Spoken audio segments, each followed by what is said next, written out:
আজ একটা ভয়ঙ্কর দিন, কিন্তু শুরুতেই বলছি মন খারাপ হচ্ছে। আমরা আরো অনেক মানুষকে চেয়েছিলাম আমাদের পাশে। একটা বছর হয়ে গেল, অভয়া কোনো বিচার পেল না। আপনার আমার সবার ঘরের মেয়েরা আজকে নিরাপত্তাহীনতায় ভুগছে, এবং বহরমপুরও তার বাইরে নয়। কিন্তু মানুষ কেমন নীরবভাবে বসে আছে ঘরে। আজকে তারা ভাবছে কিছুই তো হলো না, তাহলে আর পথে নেমে কি হবে। তবু আজ যারা এসেছেন তাদেরকে স্যালুট জানাই। আমরা সাংস্কৃতিক প্রতিবাদ জানাচ্ছি, আমরা বক্তব্যের মধ্যে দিয়ে, স্লোগানের মধ্যে দিয়ে আমরা প্রতিবাদ জানাচ্ছি। বিচার আমরা চাই, বিচার আমরা চাই।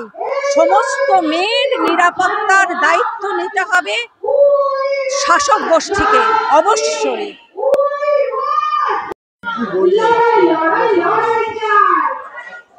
গত বছর 9ই আগস্ট যে নারকীয় ঘটনা, আমরা যাকে সংস্কৃতির রাজধানী বলে গর্ব করি, সেই কলকাতা শহরে ঘটেছে। এই ঘটনা সারা পৃথিবীর কাছে আমাদের পশ্চিমবাংলার মুখ পুড়িয়েছিল। এর প্রতিবাদে সারা পৃথিবীর মানুষরাই রাস্তায় নেমেছিল। আমাদের রাজ্যের তো কথাই নেই, গত বছর 14ই আগস্ট মেয়েরা রাত দখল করেছিল, অর্ধেক আকাশ রাস্তায় নেমে এসেছিল। কিন্তু যার জন্য আমাদের এই আন্দোলন ছিল, সেই বিচার এখনো অধরা থাকে। এখনো পর্যন্ত আরজিকর ঘটনার কাণ্ডের সঙ্গে সত্যি যারা জড়িত তারা শাস্তি পেল না। এখনো পর্যন্ত আমরা দেখছি যে ঘটনাকে ধামাচাপা দেওয়ার এবং প্রকৃত অপরাধীদের আড়াল করার চেষ্টা চলে যাচ্ছে।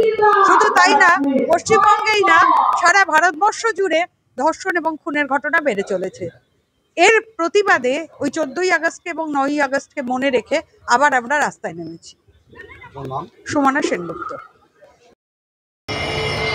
যদি পুত্র না হয়, একটাই তো লিঙ্গ আছে মোটে, শপথ বেদুনের অন্ধকারে সপাটে ঢুকিয়ে দেয় তারে, ছুরি কাছি সাহসী চা জোটে।